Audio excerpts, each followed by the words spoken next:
Well, good morning from East Texas. This is Kathy L. Murphy, the Pulpwood Queen, and I'm reporting live from a very busy Holly Lake Ranch boarding clinic. It's the only place I can find internet. We're at 19 degrees here in Holly Lake Ranch, Texas, and it's supposed to fall to below 10 below. My pipes were frozen this morning, which was panicked because all I had was cold water from a shower. So I had to revamp the hairdo real quick and jump in. But I'm here and sparkly clean and very invigorated. So I know all of you are fighting that too, but we're here today with one of my favorite people in the world that we go way, way back. Kacey Kowars had the Kacey Kowars Show. He has been interviewing world famous literary heroes and authors for years. I've collaborated with him on many things. He's been the host for Girlfriend Weekend. He was in Amelia Island, where he lives in Florida, and helped him set up some interviews with Jeannette Walls and different things. So anyway, Kacey and he introduced me at the Pat Conroy Literary Festival and interviewed me. So I adore this man. He is as passionate about reading as I am, and he just retired from teaching. So I want to introduce him to you, put him on speaker view, and I want you to tell him your background, Kacey. It's pretty incredible. Sure. Thank you. Well, first of all, Kathy, I'd like to thank you for your tireless devotion to promoting literacy. And just to let everybody know, I was a stockbroker for 25 years, from the time I was about 23 or 24 till I was in my late 40s. Then I became a high school English teacher at the age of 50, and I did that for 15 years. I taught a class called AP English Language and Composition, which is a college level class, and I did that for 15 years. I just retired a year and a half ago. And teaching those young kids taught me a lot about writing. I taught very bright kids. So my passion has always been books and literature. I'd rather read than write, okay? But I love the whole thing. So I started the Kacey Kowars Show in June of 2004. So it would be my 20-year anniversary in July. And I started interviewing authors on the internet. I was the person in Orlando called me the father of podcasting. And I didn't know what that was at the time. It was 2017 because I didn't listen to podcasts. But that turned into a passion for me. And I started interviewing authors. And really the reason I did that, because I couldn't publish my biography on Walter Tevis that I had been working on. Because, you know, as a teacher, I taught the rhetorical triangle. Who's the author? What's the topic? And who's the audience? Okay. Well, when I started writing Chasing the Queen's Gambit in 1990, I was the author. The topic would have been Fast Eddie Felsen and Paul Newman. Okay. And the audience would have been people that saw The Hustler or The Color of Money. So then we fast forward 30 years, and Netflix releases The Queen's Gambit in October of 2020, and my life changed overnight. And I told my wife, Sharon, who's sitting here with me, I looked at her and I said, I have a feeling my life is going to change. Yeah. Okay, because up until October of 2020, the fact that I'm the world's foremost expert on Walter Tevis wouldn't even get me a small coffee at Starbucks. Okay. Nobody was interested in it. But on October 2020, all of a sudden, there was interest in it. And I'd already written the book. I did the research 35 years ago. So fast forward, and I'm giving you guys, I think, as writers, just sharing how this thing has worked for me. I was not sitting down to write a biography on Walter Tevis. I'd done that work 25 years ago, 30 years ago. But when the opportunity struck, I took advantage of it. PBS got a hold of me. Tom Thurman, who's a producer there, got a hold of me, and he said, hey, Walter Tevis's son and daughter said that if anybody in the world can talk about the Queen's Gambit, it's you. They tracked me down. I'd been a high school English teacher for 15 years. I had a framed obituary of Walter Tevis in my classroom, and not one person ever asked me a question about it until October 2020. Mm-hmm. So to fast forward through this, I ended up, PBS flew me up to Lexington, Kentucky. I recorded the documentary in the same studio Ken Burns works, and I put on a suit and tie. It was during COVID.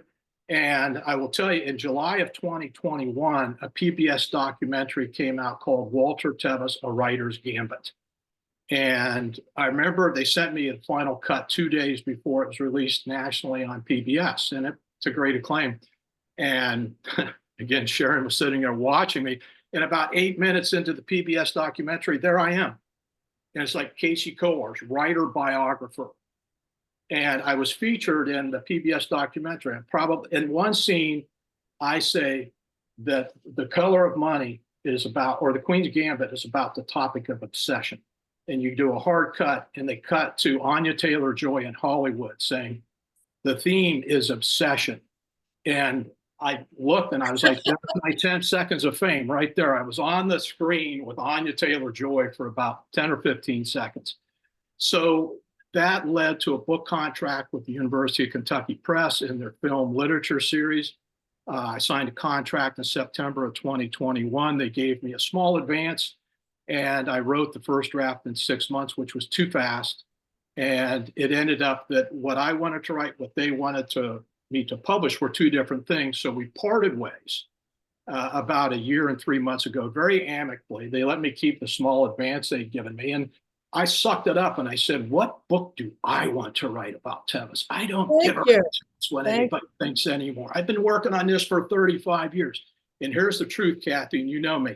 Yep. I wanted this document to exist before I died. Okay, Walter Tevis died in 1984, and I'm 66 years old, be 67 in July. And if there was a time pressure for me, it was to get an accurate story told during my lifetime. So when some beautiful student in 20 or 25 years discovers the Queen's Gambit, that they have an accurate research portal to go to for the life of Walter Tevis. The biggest surprise in my life has been that Walter Tevis, at the age of 64, now I'm a person of faith. I don't apologize for that. Okay, I believe the hand of God has been with me since this project 40 years ago. I believe it's been with me the last year. Okay, it's a personal opinion. But I want to show you something. We talked about the importance of visuals. And Kathy, can you see this? Mm-hmm. Well, yeah, I can right now. Yep. Okay. There we go. My wife Sharon did this for me on Cricket. And it's a visual of Anya Taylor-Joy playing chess. And I was at Landmark Booksellers in December for their A Very Dickens Christmas. And I had a table set up in front, and there were thousands of people there. And people were walking by, and I had a table and and books in front of me. I've done that many times and not sold one book. Not even that. People don't even want to talk to me. Okay. People saw that and they stopped and they thought about the Queen's Gambit. And that's when I realized that as a writer, I can't chase a topic. Okay. I have to be ready. And when the topic presented itself, I had to jump in and work my ass off for 2 years to write the book. And that's what I just finished this book in May of this year. Okay. So it's available on Amazon now. It is available, Lemuria bookstores, Landmark Booksellers, and I'm going to be doing tours in 2024. So it's really something I'm very grateful that I've stayed alive long enough and kept passionate long enough. And I'll tell you, if it hadn't been for Kathy from time to time over the 20 years I've known her, saying to me, Kacey, you can't give up. You got to start documenting these stories.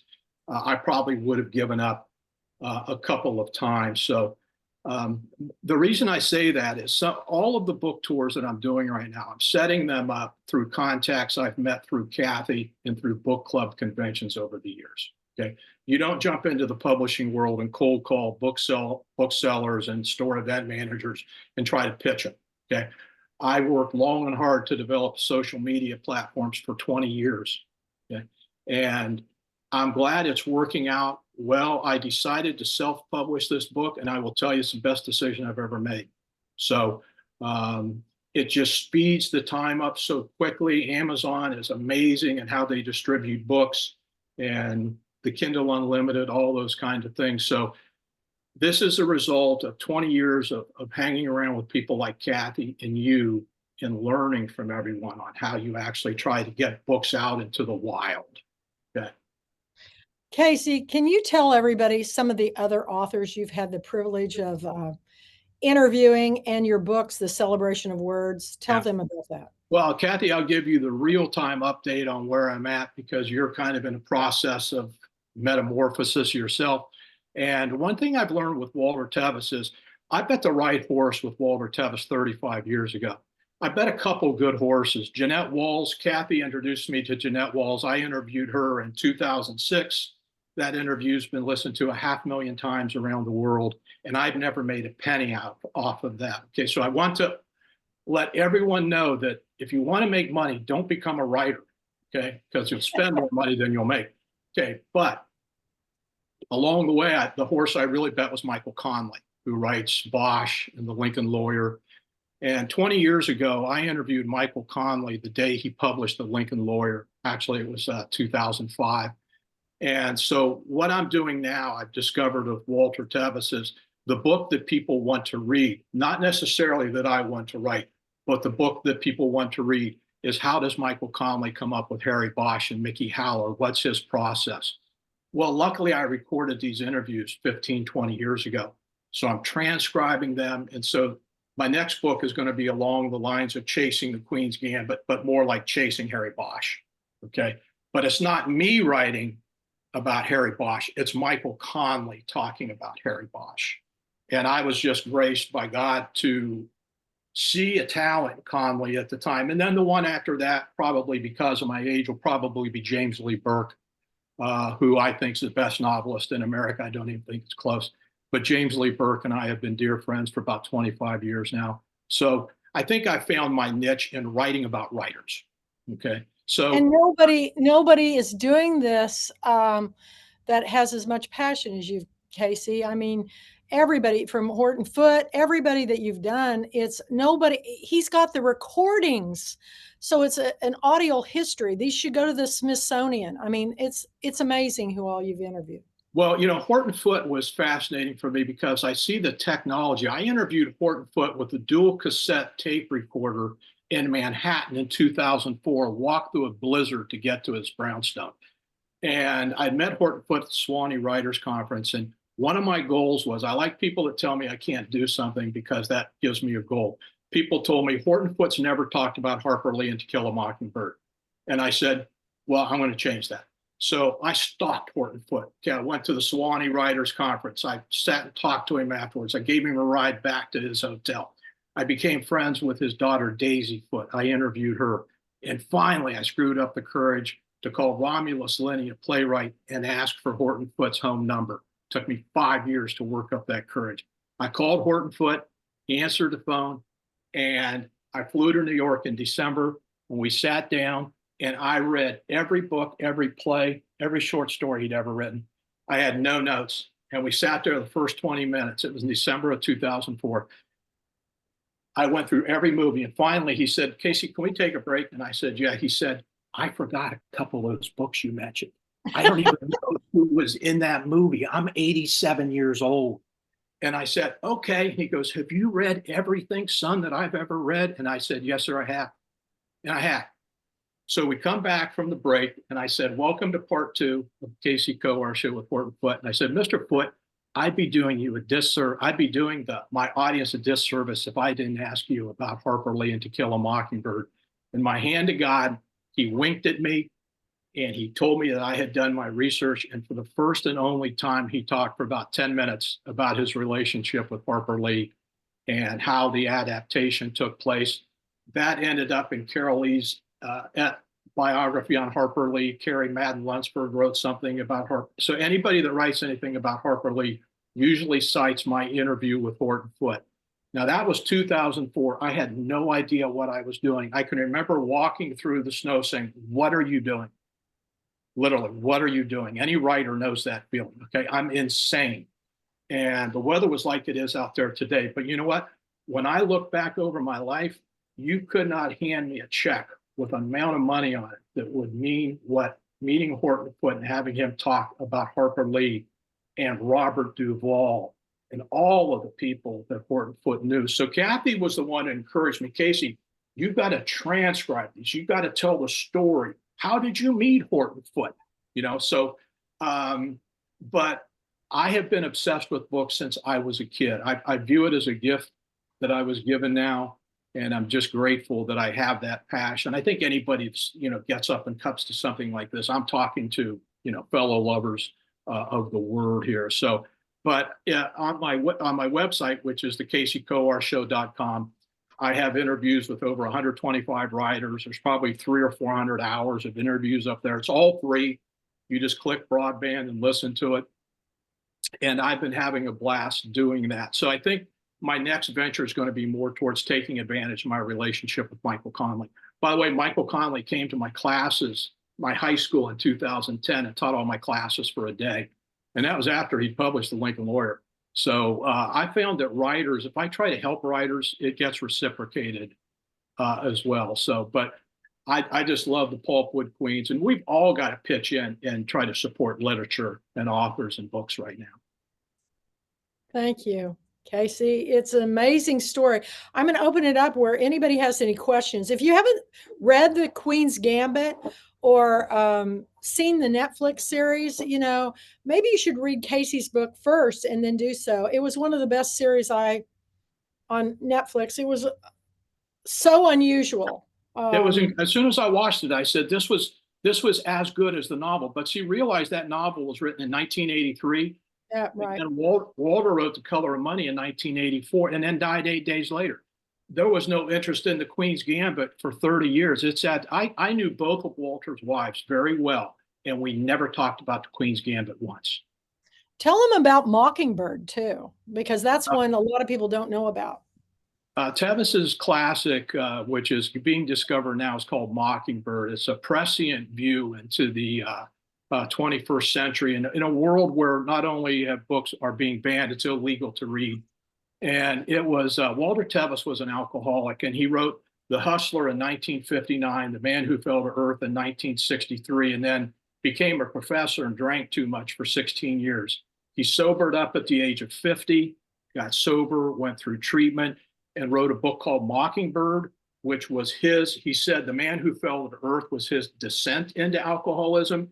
Mockingbird was his ascent from addiction. And so the book is broken up into 3 sections. Part 1, Act 1 is the early years. Act 2 is recovery. And then Act 3, which is what I just finished in May, is called Catching the Queen's Gambit. It was my view. This is a biography, not a memoir, but I had to establish the credibility. And so it's kind of an inspiration, I hope, to people to say, I found this project late in life, but boy, what a joy it's been. And Walter did the same thing when he turned 50.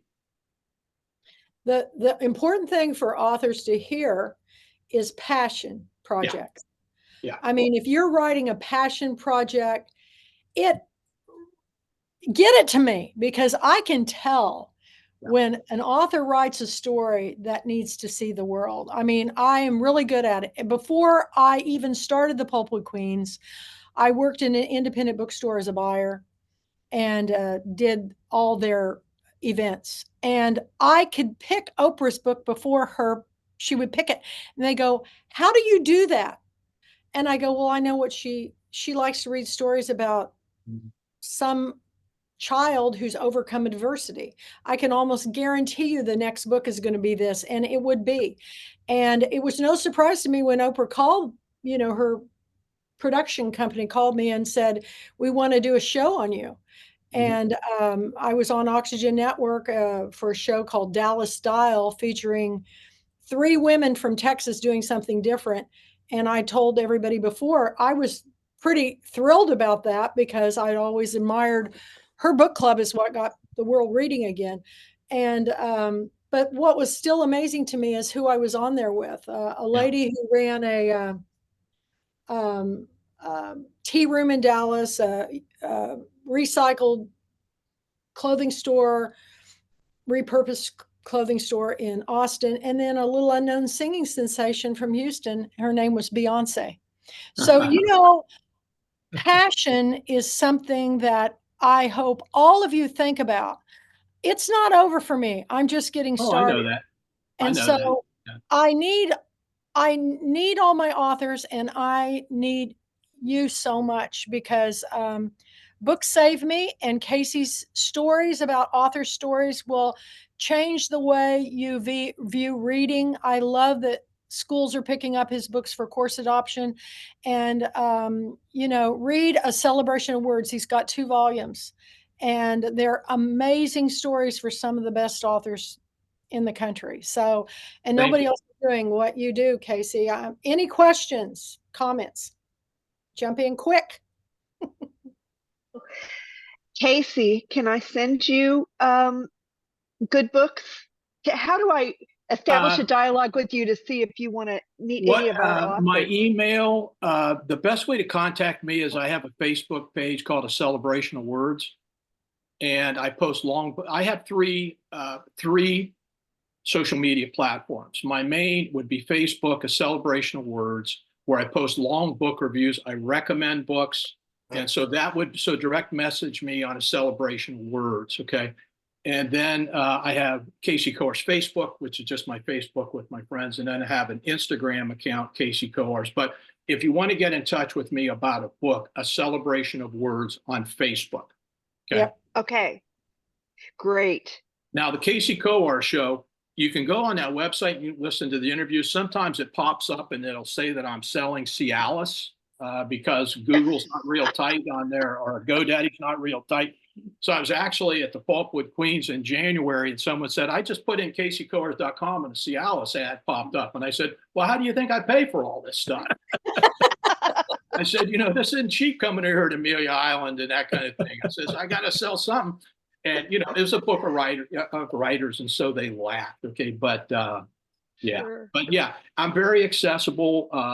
And I'm retired from teaching now, so I do have more time. I am spending more time on my own writing. I'm not going to lie and say I'm reading as many books and interviews as I used to, but I'm very accessible in terms of if you just want to talk to me or get in touch or interested in that kind of thing.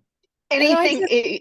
Yeah. I was just going to say, is there something that you like better than something else? What is your? What is it? What I really like, what I read primarily is fiction, and I like mystery fiction. I like political thrillers. Occasionally, I'll do what's weird is I read fiction and I write nonfiction. Okay, so I read fiction and then I write books and essays about the people that write fiction. Okay, because I came to understand that the gift that God gave me was to be able to read. Okay, I could become a good writer. Okay, and anybody that wants to improve their writing, my students, I tell them read more. Absolutely. Yeah. Thank you. But feel free to contact me. Yeah, I wanted to jump in and say that I really appreciate what you say, talking about the long haul, because you just don't know. The idea of passion is really important. Like I share that I had a dream about a man in the snow like 30 years ago, surrounded by German soldiers. That became a novel that I pitched and did not get any picked up. So I did it myself 8 years ago. And it's about Norway and World War II. No one's writing about it. So now I'm going to Sons of Norway and Daughters things. I'm giving talks on World War TV. These are all like famous World War II, experts. And all of a sudden, I've watched you, Janet. I admire the way you market your work. Oh, Yeah, you're good. No, you're good. Well, You're good. I always say my marketing plan is throw it up against the wall and see what happens. And That's as good as any Try I've heard. everything. Think outside the box. Yeah. Kacey does. Yeah. Now, let me tell you a real quick story, and then I'll answer some more questions. I've sat so many times at tables and not sold a copy of a book. It's very depressing. Okay. So never give up, because 2019, I go to the Pat Conroy Center. I interview Kathy, which was a thrill. And afterwards, there's a long line to buy Kathy's book. There's a long line. Kim Michelle Richardson was there. Good Lord, everybody's buying her book. I didn't sell one book. Okay. I'm sitting there. My wife was there. That's what hurts, is when your spouse is there. Okay. Nothing. I sold one. Okay. When the thing was over, a guy comes up, hands me a check for like $13. And he said, you sold one book. I sold it to the Cassandra King Conroy. Okay. Right. And it was called Tell Me a Story. And in it, she wrote, for Kacey, with gratitude and appreciation for all you do for writers, Cassandra King Conroy. I didn't even know I knew who she was. I didn't know that was her sitting there the whole time. And then she sent me this ARC a month later, and now Cassandra and I are friends. But I almost, on those days, like in 2019, I could have just given up and said, you know what? Why do I do this? It's insane. Well, it's a call, it's a vocation. And I think at a certain level, for most writers I know, there's something that drives us to do it. And do you know, Kacey, that Cassandra King Conroy is the author that I have picked the most books? Yeah. Comes every time I ask her to come. And if you have not read Tell Me a Story, she would be a perfect person to interview because she knows all the stories on I all interviewed Cassandra 5 years ago. You know, You I need to interviewed her and interview reviewed the her. book. She's the real deal. Yes. Man. Yeah. So Anybody Anybody else have a question? Well, we're getting What to are you writing now, Kacey? I'm sorry? What are you writing now? Right. I finished a novel, a Wall Street mystery, but I think Michael Connelly's next book, I think my next book has to be about Michael Connelly, because I see the advantage. Like people, I wish I would have written Chasing the Queen's Gambit before the Queen's Gambit came out, but there was no demand for it. Okay. So now with interviewing Connelly I have the original conversations with Harry Bosch and Mickey Howler that Michael did with me in 04 and 05. I just think there's more demand. You know, I want people to read my stuff. I think there's more demand on like a Connelly book than what I think about as a Wall Street mystery. So I do like having people read my stuff. So I think Connelly on Connelly is probably where I'm going next. And Thank you. The Lincoln Lawyer is a great book, and it's a wonderful series. I've been watching it because of you. So if you could get Connelly to blurb for your Well, he will. Wall Street book, you Yeah. know, then you could follow up with, and it's been endorsed by Michael Connelly. Yeah. I'm always thinking, you know, so. You are, Kathy. Yep. So support, get this book. It's a really incredible story. Incredible.